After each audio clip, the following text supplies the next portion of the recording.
أعوذ بالله من الشيطان الرجيم.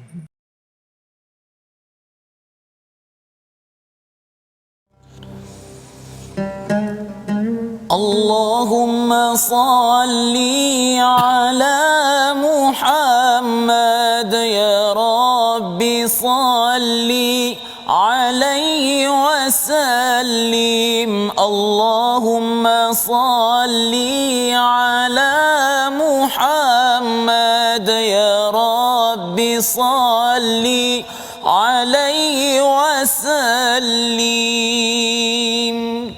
Assalamualaikum warahmatullahi wabarakatuh.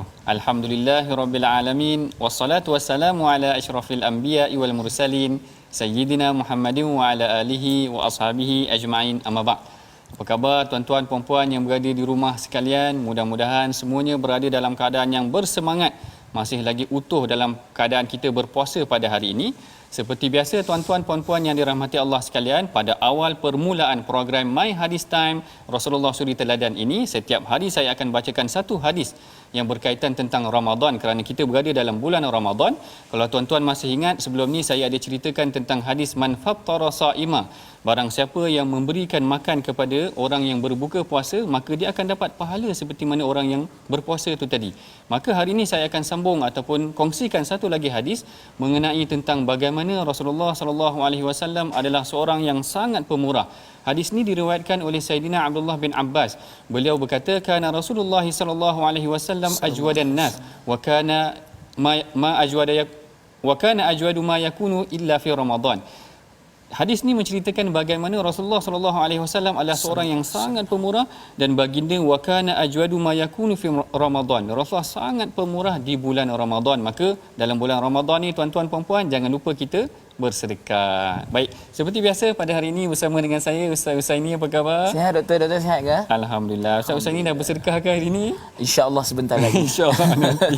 Baik, seperti biasa, kalau tuan-tuan masih lagi ingat, pada perbincangan kita sebelum ini kita menceritakan mengenai tentang sifat-sifat para syuhada, iaitu ahli mereka yang mati syahid ini akan hidup di dalam syurga di sisi Allah Ta'ala dengan nikmat yang tidak terkira. Maka pada hari ini perbincangan kita ada kaitan juga dengan sifat ahli syurga ini. Tapi sebelum tu mari kita bersama dengarkan dahulu bacaan yang akan disampaikan oleh Ustaz Husaini kita. Silakan Ustaz. Terima kasih doktor. Assalamualaikum warahmatullahi wabarakatuh. Tuan-tuan dan puan-puan yang berada di rumah, macam mana Ramadan kali ini? Puasa semangat ya. Saya harap kekal istiqamah semangat, dan jangan lupa untuk kita memperbanyakkan amal ibadah kita. Dan hari ini kita akan pergi kepada suratul Baqarah ayat 168 dan 169.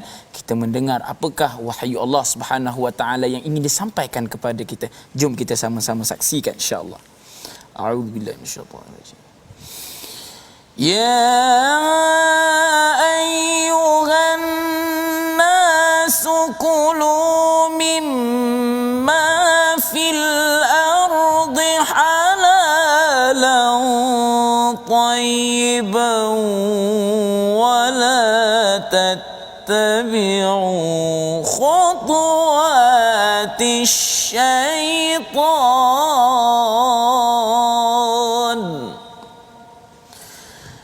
Innahu lakum aduwwum mubin.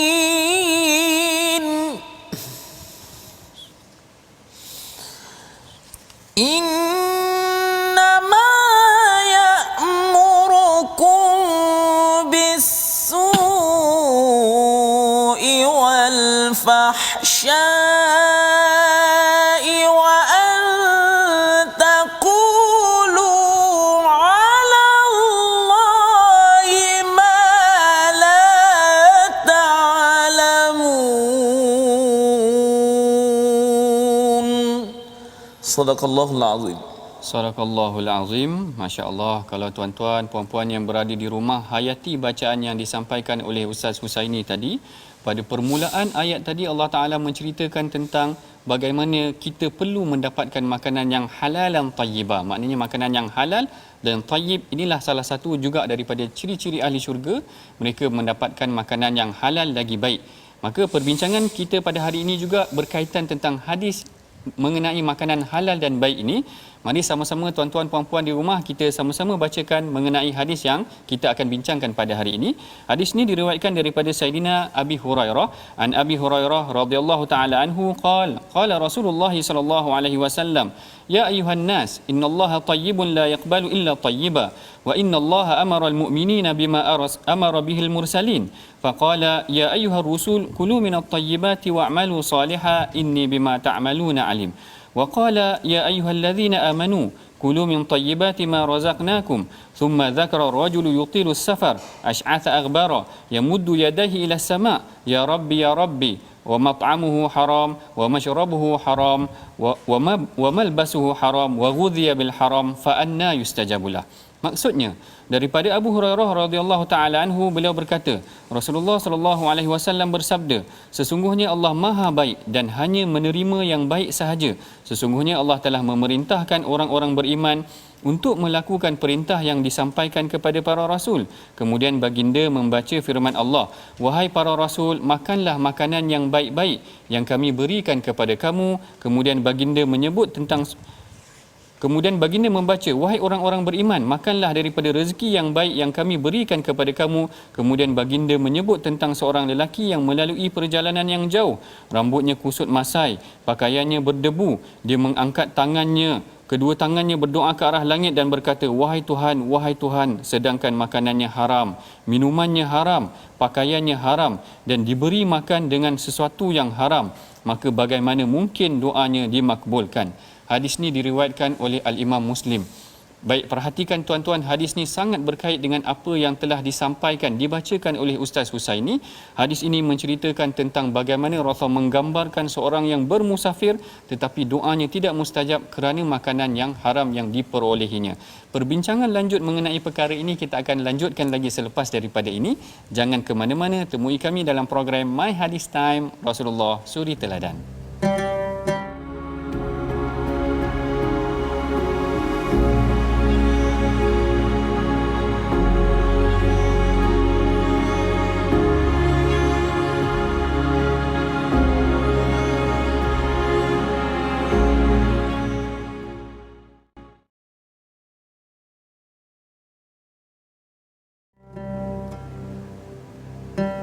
Alhamdulillah, bertemu kita lagi dalam program My Hadis Time Rasulullah Suri Teladan, dalam kita membincangkan mengenai hadis tentang makanan yang halal. Baik, kalau kita perhatikan tadi, salah satu elemen utama yang akan kita bincangkan dalam hadis adalah mengenai perawi yang menyampaikan hadis ini. Baik, mengenai perawi ni seperti biasa Ustaz Husaini. Ya. Ustaz Husaini dengar tadi siapa perawi yang menyampaikan hadis ni? Baik, perawi yang katanya banyak dah kita episod kita dengar nama perawi ni. Salah seorang sahabat Nabi sallallahu alaihi wasallam, iaitu Abu Hurairah. Di mana Abu Hurairah ni pada waktu hidupnya sangat sedikit waktunya bersama dengan Rasulullah. Betul. Tetapi orang yang paling banyak meriwayatkan hadis Nabi sallallahu alaihi wasallam. Masya-Allah. Terima kasih Ustaz Husaini. Ustaz Husaini masih lagi ingat Alhamdulillah. Baik. Sebenarnya perbincangan mengenai hadis Abu Hurairah ataupun Sayyidina Abu Hurairah ni akan banyak kita bincangkan kerana beliau adalah seorang tokoh perawi yang paling banyak meriwayatkan hadis. Jadi jangan terkejut tuan-tuan, hari ini kita akan ulang-ulang ataupun lepas ni mungkin akan bertemu lagi dengan Sayyidina Abu Hurairah. Baik, mari sama-sama kita bacakan tuan-tuan sedikit biodata dia pada hari ini, iaitu beliau adalah seorang ahli suffah. Ahli suffah ini adalah ahli yang duduk di serambi Masjid Nabi. Kemudian beliau adalah tawaduk sekalipun dilantik sebagai pemerintah, dan kemudian Rasulullah berpesan kepada beliau agar menjadi seorang yang wara' dan qanaah. Jadi inilah dia tiga sifat utama ataupun tiga biodata yang akan kita ungkapkan ataupun kita huraikan sedikit mengenai Abu Hurairah pada hari ini. Tentang beliau sebagai seorang ahli sufah kita dah bincang dah sebelum ni. Ahli sufah ni adalah ahli yang duduk di serambi Masjid Nabi. Yang ni Ustaz Husaini pernah sampai Masjid Nabawi kan. Maknanya dah tahu kat mana ada serambi, ataupun kalau sekarang ni Masjid Nabi dah luas. Ya, kalau betul. Dulu mungkin kecil je. Maknanya di area-area yang tertentu di luar Masjid Nabi, mereka ni duduk dipanggil sebagai ahli sufa. Kerana mereka datang ke Madinah. Kemudian beliau ni sikapnya tawaduk kerana ada salah satu kisah yang disampaikan oleh Al-Imam Ibn Asakir kalau tak silap saya, yang mana beliau dilantik sebagai amir ataupun gubernur pada zaman Khalifah Marwan. Dan ketika mana beliau melalui sebuah pasar, orang di pasar kata ausi' lil amir, buka laluan untuk gubernur nak lalu ni. Lalu Abu Hurairah kata rahimakallah yakfi hadha. Abu Hurairah kata tak payah, memadai dengan ni saja. Mana tawaduk seorang pemimpin yang bila diminta dibuka laluan untuk dia pun dia masih lagi tawaduk. Sifat yang mungkin boleh dipelajari oleh kita pada hari ini sekiranya kita jadi pemimpin. Kita mestilah tawaduk dan merendahkan diri. Dan yang ketiganya, Rasulullah pernah berpesan kepada beliau supaya menjadi seorang yang qanaah. Rasulullah bersabda kepada beliau, ya Abu Hurairah, kun war'an takun a'badan nas. Wahai Abu Hurairah, kalau engkau jadi orang yang wara', engkau akan jadi orang yang paling beribadah ataupun paling berubudiah kepada Allah Ta'ala. Baik, ini secara ringkasnya mengenai sifat Abu Hurairah. Kita masuk perbincangan selanjutnya mengenai kewajipan mencari makanan yang halal. Yang ni perbincangan penting mengenai hadis ni Ustaz Husaini. Kalau Ustaz Husaini perasan pada hari ini bagaimana mencari makanan yang halal ni, sebenarnya macam mana yang kita kena jaga bila kita nak cari makanan yang halal ni? Baik, bismillahirrahmanirrahim. Alhamdulillah doktor, kita duduk kat Malaysia ni alhamdulillah banyak makanan yang boleh kita cari yang halal lagi baik. Betul. Ya. Jadi benda yang makanan yang sebaik-baiknya kita cari adalah makanan yang kita yang betul-betul halal, yang dapat orang kata dia mempengaruhi diri kita menjadi dengan lebih baik serta dia mempengaruhi keluarga kita di sekeliling. Masya-Allah. Kalau terlebih makan macam mana Ustaz? Terlebih makan cepat tidur. Mengantuk banyak. Baik. Mengenai makanan yang halal ni tuan-tuan puan-puan, sebenarnya juga disebutkan oleh beberapa para sahabat sendiri ataupun para ulama sendiri. Abu Bakar sebagai contoh. Saidina Abu Bakar sebenarnya pernah berlaku dalam satu kisah ya Ustaz Husaini, yang mana Abu Bakar ni diberikan makanan oleh seorang daripada khadam ataupun orang suruhan dia, dan bila dia tanya daripada mana sumber makanan yang kau berikan kepada aku ni, lalu khadam dia berkata makanan ni diambil daripada sumber yang dia tak pasti ataupun dia pernah menipu orang pada satu ketika dulu. Maka Abu Bakar jolokkan tangan dia supaya dia keluarkan balik makanan yang telah dia makan tu tadi. Begitu Abu Bakar sifat ahli syurga menjaga makanan halal dia. Bahkan kalau tuan-tuan pernah dengar kata-kata daripada Saidina Umar bin Al-Khattab, dia kata bil war'i amma haramallah yuqbalud du'a. Siapa yang menjaga makanan daripada segala yang diharamkan ke atas dia, maka akan diterima doa dia. Yang ni yang disebutkan oleh Rasulullah tadi tentang seorang lelaki yang angkat tangan dia bermusafir. Kerana sifat orang bermusafir ni sepatutnya doa dia dimakbulkan oleh Allah. Tetapi anehnya dalam hadis ni Rasulullah menceritakan walaupun dia bermusafir tapi doa dia tidak dimakbulkan. Kerana Rasulullah kata makanan dia makanan yang haram. Kalau kita nak ikutkan orang, kenapa doa orang musafir ni diterima oleh Allah Ta'ala? Kerana orang yang bermusafir ni kebergantungan dia kepada Allah Ta'ala sangat tinggi. Tuan-tuan bayangkan kalau tuan-tuan, Ustaz Husaini pernah berada dalam kapal terbang. Bila kita berada dalam kapal terbang tiba-tiba bergoyang. Jadi kita rasa bimbang macam nak, kalau terhempas habislah kita. Maknanya gambaran seperti orang musafir ni sangat menakutkan. Tetapi yang tu yang menggambarkan dia bagaimana orang bermusafir ni maknanya doa dia dimakbulkan kerana hubungan dia dengan Allah sangat tinggi. Tetapi hari ini Rasulullah kata tidak dimakbulkan kerana makanan dia tidak daripada sumber yang haram. Betul. Maknanya dapat daripada sumber yang haram. Baik. Perbincangan yang selanjutnya lagi mengenai perkara ini akan diteruskan selepas ini. Jangan ke mana-mana. Program My Hadis Time Rasulullah Suri Teladan.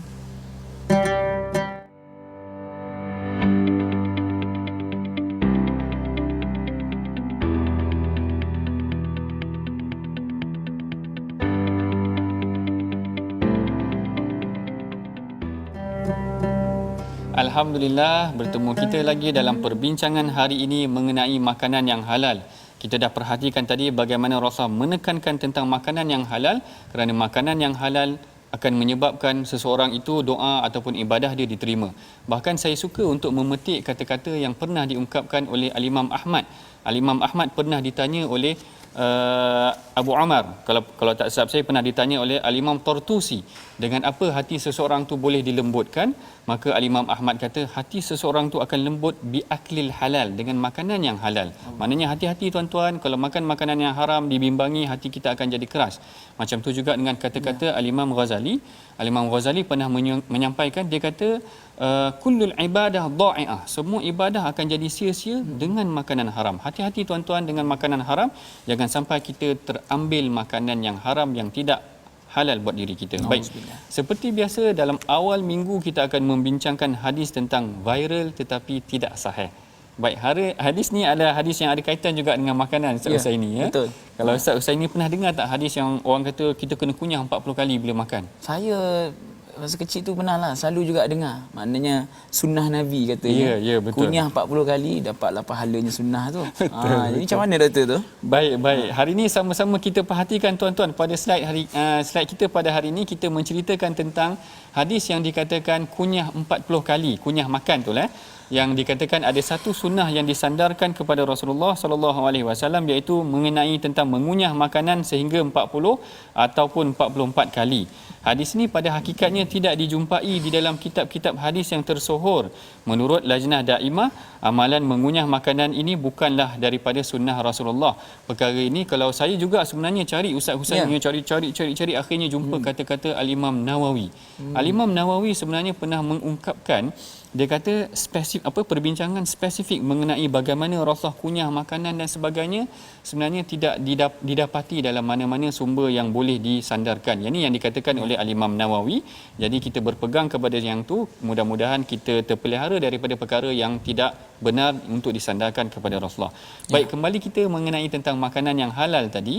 Saya nak tanya sikit Ustaz Husaini, dalam isu-isu semasa ni ada tak isu-isu yang berbangkit mengenai zaman moden ni makanan yang tak halal ni? Ya, kalau kita tengok zaman isu semasa ni, makanan yang tidak halal ni bukan sahaja makanan yang kita makan itu, tetapi perbuatan kita yang menunjukkan ketidakhalalannya. Contohnya macam mana tu? Contohnya rasuah. Contohnya rasuah. Nabi SAW kata apa? Orang yang memberi rasuah, orang yang menerima rasuah di dalam neraka. Masya-Allah. Ini yang kita nak kena jaga. Betul. Doktor, sebab apa rasuah ni, kalau kita cakap kan, rasuah ni kata timbalan pengarah Suruhanjaya di Selangor tu ada, saya lupa nama dia. Ada kuasa, ada peluang, maka akan berlaku rasuah. Masya-Allah. Jadi itu yang paling kita takutkan, doktor. Betul Ustaz Husaini. Yang ni yang kadang-kadang mungkin kita tak perasan. Kita ingat makanan yang halal ni daging yang disembelih aja ataupun perkara-perkara yang halal saja, tapi kita tak perasan kadang-kadang sumber lain yang menyebabkan makanan kita haram adalah seperti rasuah ataupun seperti makanan perkara-perkara riba yang kita tak perasan. Yang ni saya teringat ada satu kisah yang menarik juga. Tapi saya bimbang tak sempat perbincangannya. Mungkin kita akan sambung akan datang tentang tawaduknya ataupun waraknya para tabi'in dulu. Dia tak dijaga betul makan dia sehingga dia bimbang kalau takut-takut dia termakan walaupun halal, tetapi dia tinggalkan kerana bimbang ada keraguan kepada makanan tersebut. Dulu para ulama yang terdahulu ya. Baik.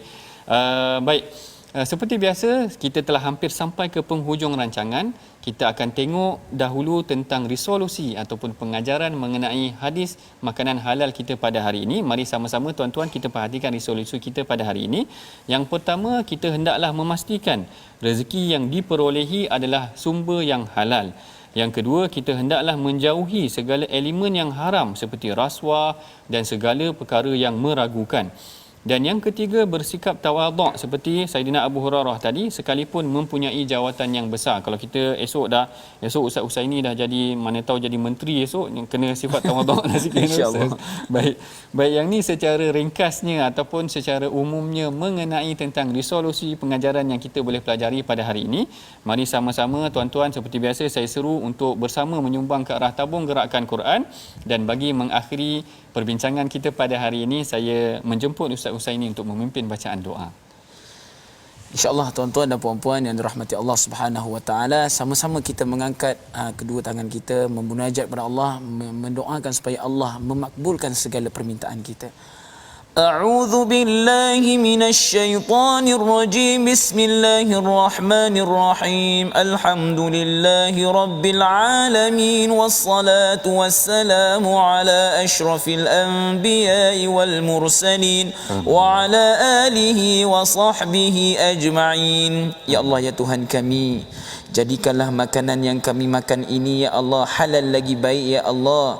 Jadikanlah makanan yang kami makan bersama keluarga kami ini ya Allah dapat membentuk hati-hati yang saleh, hati-hati yang tenang, hati-hati yang tenang menerima segala wahyu-Mu kepada kami ya Allah. Ya Allah, ya Tuhan kami memohon kepadamu ya Allah, jadikanlah makanan yang kami makan ini ya Allah menjadi pautan kasih sayang di antara kami sesama manusia ya Allah.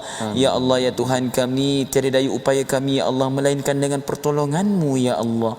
Rabbana atina fid dunya hasanah wa fil akhirati hasanah wa qina adzaban nar. Wa sallallahu ala sayyidina Muhammadin wa ala alihi wa sahbihi wa sallam. Walhamdulillahi rabbil alamin.